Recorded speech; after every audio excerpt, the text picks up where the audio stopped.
Number 1 news bulletin show मेरा मध्य प्रदेश का, जिसमें मैं रश्क गौरी आपको मध्य प्रदेश की संपूर्ण खबरों से अपडेट करूंगी। क्योंकि सवाल आपका है, शुरुआत करेंगे इस वक्त की बिग ब्रेकिंग के साथ ग्वालियर से मिल रही है, जहां पर ग्वालियर में सड़क धंसने का सिलसिला लगातार जारी है। जेडीए के सामने यहां पे एक बार फिर से सड़क धंस गई है।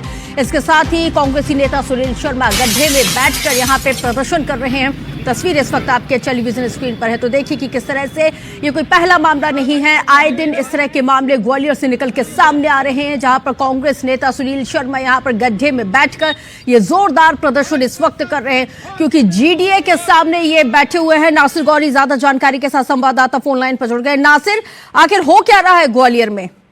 वाकई में हैरान करने वाली तस्वीरें हैं, क्योंकि एक के बाद एक ग्वालियर शहर की जो सड़कें हैं वो धंस रही है। और खास बात यह है कि पुरानी सड़कें नहीं धंस रही है, बल्कि नई सड़कें धंस रही है। जो नई सड़कें बनती है वो धंस जाती है। और यही जो सड़क है ग्वालियर विकास प्राधिकरण यानी कि जीडीए के सामने की ये सड़क है, धंसी है, जिसमें बड़ा सा गड्ढा हो गया। और उसके बाद जब कांग्रेस के नेताओं को पता चलते हैं तो वो कांग्रेस के नेता वहां सड़क पर पहुंच जाते हैं, उस गड्ढे में बैठकर यानी कि अपने पैर उसको में डाल देते हैं और फिर उसके बाद प्रदर्शन कर रहे हैं। वो उनका सीधा सीधा आरोप है कि ग्वालियर शहर में जितनी भी सड़क डाली जा रही है वो भ्रष्टाचार की सड़क है, और यही नतीजा है कि लगातार सड़कों के जो धंसने का सिलसिला है वो जारी है। हालांकि बात करेंगे नरसिंहपुर से, जहां पर नरसिंहपुर में पुलिसकर्मियों ने दुकानदार को जमकर पीटा। इसके साथ ही दुकान के तमाम कर्मचारियों को भी इस दौरान पीटा गया है। अब इसकी मारपीट का जो वीडियो है सोशल मीडिया पर वायरल हो रहा है। मेले में नाश्ते के पैसे मांगे जाने पर यह पूरा विवाद हुआ था।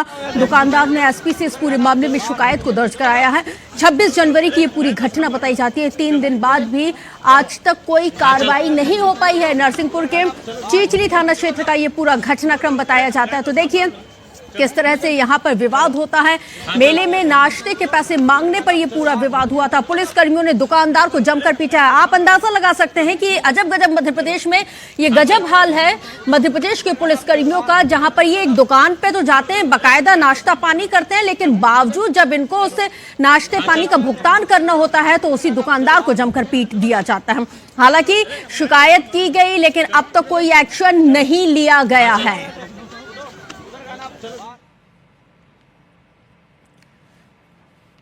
दिल्ली में मध्य प्रदेश में अगर आप बात की जाए ओबीसी आरक्षण की, तो यहां पे एमपी में 27% ओबीसी आरक्षण का मामला जो है ये इसको लेके सुप्रीम कोर्ट में 1 हफ्ते के लिए जो सुनवाई है उसको टाल दिया गया है। सुप्रीम कोर्ट ने 4 फरवरी की तारीख को तय किया है, यानी कि अब जो अगली सुनवाई होनी है इस पूरे मामले में वो 4 फरवरी को होगी। ओबीसी पक्ष के वकीलों ने कई गंभीर आरोप लगाए हैं। इसके साथ ही सरकारी वकीलों पर हाजिर नहीं होने का आरोप है और हाजिर न होकर सुनवाई को डेलिब्रेटली टलवाए जाने का आरोप है, यानी कि जानबूझकर टलवाया गया है। तो मध्य प्रदेश में 27% ओबीसी आरक्षण का ये जो मामला है, और इस मामले की जो सुनवाई है सुप्रीम कोर्ट में चल रही थी, लेकिन इस सुनवाई को 1 हफ्ते के लिए अब टाल दिया गया है। आपको बताते चले कि अब इस पूरे मामले में अगली सुनवाई 4 फरवरी को होनी है। ओबीसी पक्ष के वकीलों ने गंभीर आरोप लगाए हैं। सरकारी वकीलों पर हाजिर नहीं होने के ये आरोप लगाए हैं और जिसके चलते ये सुनवाई टाली गई है। छिंदवाड़ा में फूड पॉइजनिंग की वजह से 11 लोग बीमार बताए जाते हैं। आपको बताते चले कि गाजर का हलवा खाने के बाद ये सभी लोग बीमार हुए थे। इनको उल्टी, डिहाइड्रेशन की शिकायत, पेट में दर्द हुआ था और उसके बाद इनको अस्पताल में भर्ती कराया, जब इनकी जो कंडीशन है क्रिटिकल हो चली। जिनमें से 6 लोग ऐसे बताए जाते हैं जिनको आनन फानन में जिला अस्पताल रेफर कर दिया गया है। अमरवाड़ा के बीकानेर स्वीट्स से इन्होंने हलवा लिया हुआ था। जांच के बाद दुकान को हालांकि अब सील कर दिया गया। ग्राम पंचायत सिंगोड़ी का ये पूरा मामला बताया जाता है। बड़ी जानकारी इस वक्त आपके टेलीविजन स्क्रीन पर IBC 24 आपको इस वक्त दिखा रहा है। तो देखिए कि किस तरह से फूड पॉइजनिंग के ये सभी लोग शिकार हुए हैं। हालांकि दुकान को अब सील कर दिया गया है। ये बहुत बड़ा जांच का विषय है कि आए दिन आजकल खाद्य सामग्री इस तरह से बेची जा रही है कि उसकी वजह से लोगों की जान चली जा रही है। आपको पन्ना का घटनाक्रम याद ही होगा कि किस तरह से फूड पॉइजनिंग की वजह से वहां पे 4 लोगों की मौत हो जाती है।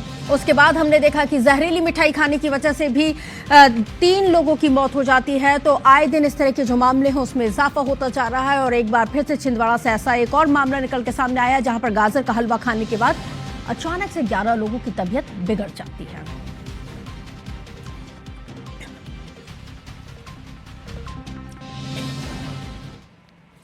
आगे बढ़ते हुए बात करेंगे, सुप्रीम कोर्ट ने विश्वविद्यालय यानी कि यूनिवर्सिटी ग्रांट्स कमीशन यूजीसी के 23 जनवरी को जारी किए गए उस उच्च शिक्षा संस्थानों में समानता को बढ़ावा देने वाले नियम पर रोक लगा दी है। तत्काल प्रभाव से इस रोक को लगाया गया है।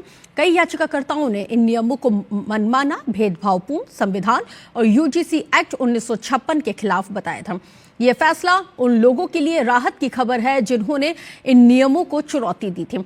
याचिकाकर्ताओं का कहना तो यह भी है कि ये नियम समानता के सिद्धांत के खिलाफ है और कुछ समूह को बाहर कर सकता है। इसके साथ ही उन्होंने ये भी तर्क दिया कि ये नियम यूजीसी एक्ट के प्रावधानों का उल्लंघन करते हैं। इसके साथ ही सुप्रीम कोर्ट के इस कदम से फिलहाल इन तमाम नियमों को लागू होने से रोक दिया गया है। अब इस पूरे मामले पर आगे जो सुनवाई होना है वो 19 मार्च को होगी। वहीं मध्य प्रदेश के कई जिलों में की भी अगर हम बात करेंगे तो क्या कुछ वहां पे प्रोटेस्ट हुआ है, इसको लेकर भी हम आपको बताएंगे। ये भी आपको बता रहे हैं कि किस तरह से मध्य प्रदेश के कई जिलों में यूजीसी एक्ट के खिलाफ सवर्ण समाज ने जोरदार प्रदर्शन किया। इंदौर में यहां पर संभाग आयुक्त कार्यालय के बाहर प्रदर्शन करते हुए प्रधानमंत्री नरेंद्र मोदी के नाम ज्ञापन सौंपा गया। तो वहीं मुरैना में बड़ी संख्या में पुराने बस स्टैंड पर सवर्ण समाज के लोगों ने रैली निकालते हुए जोरदार प्रदर्शन किया। इस दौरान पीएम मोदी और गृह मंत्री अमित शाह के खिलाफ जमकर नारेबाजी की गई। कानून वापस लिए जाने जब तक नहीं लिया जाता तब तक आंदोलन करने और आंदोलन को और तेज किए जाने की चेतावनी दी गई है। तो वहीं टीकमगढ़ में सवर्ण समाज ने एसडीएम दफ्तर में कपड़े उतार कर प्रदर्शन किया और राष्ट्रपति के नाम एसडीएम को ज्ञापन सौंपते हुए यूजीसी बिल वापस लिए जाने की मांग की। इसके साथ ही बिल वापस नहीं होने पर उग्र आंदोलन की चेतावनी दी गई है। यूजीसी के नए नियमों पर सुप्रीम कोर्ट ने फिलहाल रोक लगा दी है। सुप्रीम कोर्ट ने उस पर रोक लगाई है, लेकिन मैं ये जरूर कहूँगा कि जातिगत भेदभाव इस देश में लगातार इंस्टीट्यूशंस में हो रहा है, चाहे कॉलेज हो, चाहे यूनिवर्सिटी हो, चाहे रोहित वेमुला का मामला हो, पायल तड़वी का मामला हो। आखिर इस देश में जाति के नाम पर जो शोषण हमारे देश के प्रतिभाओं से हो रहा है उसको बंद होना चाहिए। और सरकार ने जो पहल करी थी, मेरे ख्याल में उन लोगों को आपत्ति थी जिनकी मानसिकता खराब थी। माननीय दिग्विजय सिंह जी ने जिस तरह का ड्राफ्ट तैयार करके भेजा था सदन से, यूजीसी ने उसको बदल दिया। और बदलने के बाद हुआ क्या, उसमें सामान्य वर्ग के लोगों का नुकसान हो रहा था। और निश्चित रूप से अगर माननीय न्यायालय ने उस पर रोक लगाई है तो मैं ये समझता हूँ कि आने वाली जनरेशन को जो होने वाले नुकसान से रोका जा सकता है। मंडला में कांग्रेस जिला अध्यक्ष डॉक्टर अशोक मरसकोली का एक बहुत बड़ा बयान इस वक्त सामने आया है। उन्होंने कहा है कि प्रधानमंत्री और धीरेन्द्र शास्त्री पर हमला बोलते हुए कहा और आरोप लगाया है कि सरकार जानबूझकर ऐसे बाबाओं को आगे बढ़ा रही है जो समाज में वैमनस्यता और दो वर्गों के बीच में दरार पैदा करने वाले बयान देते हैं। यहाँ पे मरसकोली ने यह भी कहा है कि धीरेन्द्र शास्त्री की शिक्षा और उनके ज्ञान पर सवाल उठाते हुए कहा कि बाबा रामदेव की तरह अब इन्हें भी प्रमोट किया जा रहा है। वो आगे कहते हैं कि शास्त्री के बयानों को समाज के लिए खतरनाक बताया और कहा कि धार्मिक मंचों का इस्तेमाल नफरत फैलाने के लिए हो रहा है। इतना ही नहीं, उन्होंने यूजीसी के मामले में कहा है कि सरकार सुरक्षा कवच के नाम पर हथियार तैयार कर रही है। उनके मुताबिक सामान्य वर्ग और ओबीसी के बीच दरार पैदा करना सत्ता का एक सोचा समझा एक कदम है, प्रोपोगेंडा है। मोदी जी ने भारत को विश्व गुरु बनाते बनाते, धीरेन्द्र शास्त्री जी की हम बात करें, इनका ज्ञान हर जगह है। पता नहीं कितने पढ़े लिखे हैं, हमें नहीं मालूम, लेकिन ऐसा जैसे एक समय बाबा रामदेव होते थे, अब ये नए धीरेन्द्र शास्त्री आ गए हैं। इनको हर बात पे ज्ञान देना है, हर बात पे इनको भड़काना है। मध्य प्रदेश में गृह विभाग ने 14 आईपीएस अधिकारियों का तबादला कर दिया है। इसके तहत बालाघाट रेंज के आईजी संजय कुमार को भोपाल का नया पुलिस कमिश्नर बना दिया गया है। मौजूदा आयुक्त हरि नारायण चारी मिश्रा को IG state crime record bureau SCRB police मुख्यालय में पदस्थ किया गया है। वहीं उज्जैन रेंज के एडीजी उमेश जोगा को परिवहन आयुक्त बनाया गया है, यानी कि उनकी सेवाएं परिवहन विभाग को सौंपी गई हैं। Pankaj Kumar Srivastava special DG anti Naxal operation STF CIG को पुलिस मुख्यालय में पदस्थ किया गया है। उनमें एंटी नक्सल ऑपरेशन और STF का प्रभार भी हटा दिया गया है। केंद्रीय प्रतिनियुक्ति से लौटने के बाद पदस्थापना का इंतजार कर रहे अनंत कुमार सिंह को स्पेशल डीजी और प्रबंध संचालक Madhya Pradesh police housing corporation बनाया गया है। तो वहीं KP Venkateshwar Rao ADG narcotics को ADG तकनीकी सेवाएं नियुक्त किया गया है। उन्हें एडीजी एंटी नक्सल ऑपरेशन का अतिरिक्त प्रभार भी सौंपा गया है।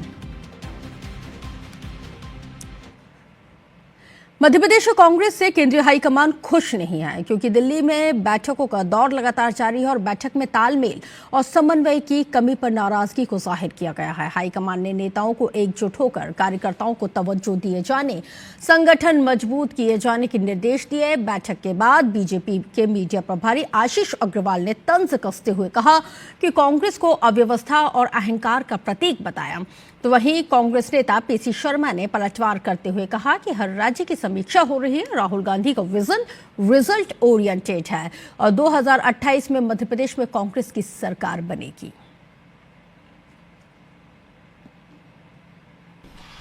देखिए, बहुत दयनीय है कि मध्य प्रदेश कांग्रेस अब अव्यवस्था, अहंकार और असफलता का प्रतीक बनती जा रही है। जब मध्य प्रदेश कांग्रेस के प्रभारी हरीश चौधरी को, नेता प्रतिपक्ष उमंग सिंगार को राहुल गांधी और मल्लिकार्जुन खड़गे के सामने जीतू पटवारी जी की असफलता और अक्षमता की बात करनी पड़े कि वो पार्टी में ही 2 गुट और कई गुट करना चाहते हैं, तो इससे बड़ी नेतृत्वहीनता और असफलता की मिसाल और क्या हो सकती है। राहुल गांधी जी का एक ही उद्देश्य है, हर चीज़ का रिजल्ट आना चाहिए, रिजल्ट ओरिएंटेड काम हो। जो संगठन सृजन से जो अध्यक्ष बने हैं वो पूरी ताकत से काम करें, उनकी कमेटियां बने, ब्लॉक अध्यक्ष बने और बूथ पे जाना है, बूथ कमेटियां बनना है, जिसका एक फॉर्मेट आया है। मैं समझता हूं कि ये सब कांग्रेस को बहुत स्ट्रांग करेंगे और 2028 में मध्य प्रदेश में कांग्रेस की सरकार आएगी। तो चलिए अब आपको बुलेटिन में एक ऐसी दिल दहला देने वाली घटना से रूबरू कराते हैं जिसको सुनकर, देखकर आपके भी रोंगटे खड़े हो जाएंगे। मध्य प्रदेश के भोपाल के ईदगाह हिल्स इलाके में एक फ्लैट में रहने वाली 10 महीने की मासूम बच्ची की पानी से भरी हुई बाल्टी में डूबने की वजह से मौत हो गई। जब बच्ची घर में खेल रही थी, खेलते खेलते अचानक से वो बाथरूम तक पहुंच गई। परिजनों के मुताबिक ग्राफिक्स के जरिए आपको तमाम चीजें समझाने की कोशिश भी करते हैं कि बाथरूम में पहले से पानी से भरी हुई बाल्टी रखी हुई थी। खेलते समय बच्ची का संतुलन बिगड़ा और वो मुंह के बल बाल्टी में जा गिरी। उम्र कम होने की वजह से वो बाहर नहीं निकल सकी। हादसे के समय घर के अन्य सदस्य दूसरे कामों में व्यस्त थे, जिसकी वजह से किसी को तुरंत इस घटना की जानकारी नहीं लगी। करीब 10 मिनट बाद जब मां बाथरूम में पहुंची तो देखा कि बच्ची बाल्टी में डूबी हुई है। उस समय बच्ची का चेहरा पूरा नीला पड़ चुका था और वो बेहोश अवस्था में थी। परिजन तुरंत उसे बाहर निकालकर नजदीकी अस्पताल लेकर पहुंचे, लेकिन डॉक्टरों ने जांच के बाद बच्ची को मृत घोषित कर दिया। घटना के बाद पूरे परिवार में शोक की लहर है। माता पिता का रो रो कर बुरा हाल है।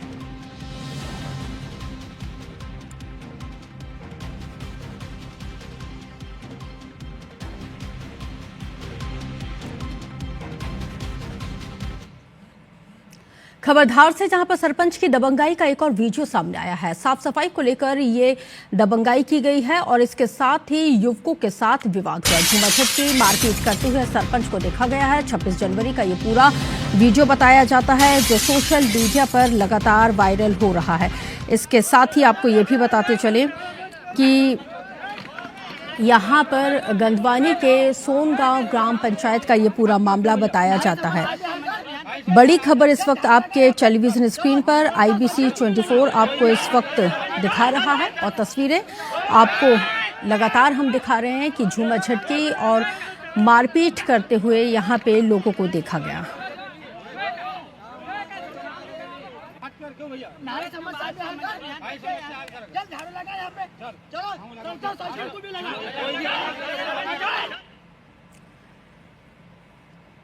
खबर शाजापुर से देखेंगे, जहां पर बुजुर्ग महिला को स्कूल बस ने जोरदार टक्कर मार दी है। हादसे में महिला की घटनास्थल पर मौत की भी जानकारी निकल के सामने आई है। कोतवाली थाने के अभयपुर गांव का ये पूरा मामला बताया जाता है। बड़ी जानकारी इस वक्त आपके शाजापुर से। बड़ी खबर, बुजुर्ग महिला को स्कूल बस ने जोरदार टक्कर मारी है। हादसे में महिला की घटनास्थल पर मौत हो गई है। कोतवाली थाने के अभयपुर गाँव का ये पूरा मामला बताया जाता है।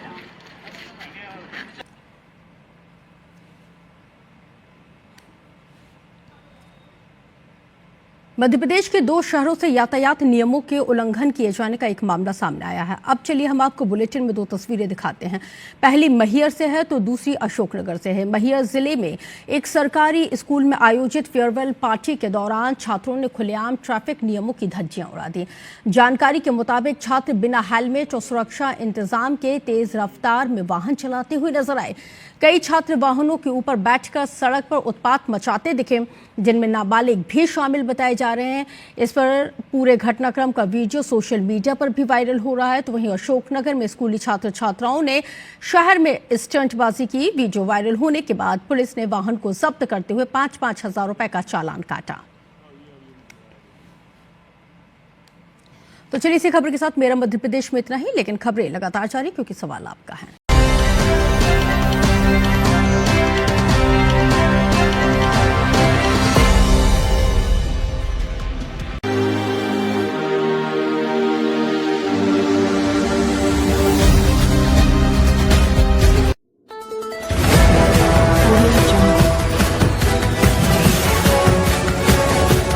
MP लाइव टीवी आपको रखे अपडेट, सच जो हम आपको बताएंगे। ऐसी ही तमाम खबरों से अपडेट रहने के लिए MP live TV news channel को सब्सक्राइब करना ना भूले।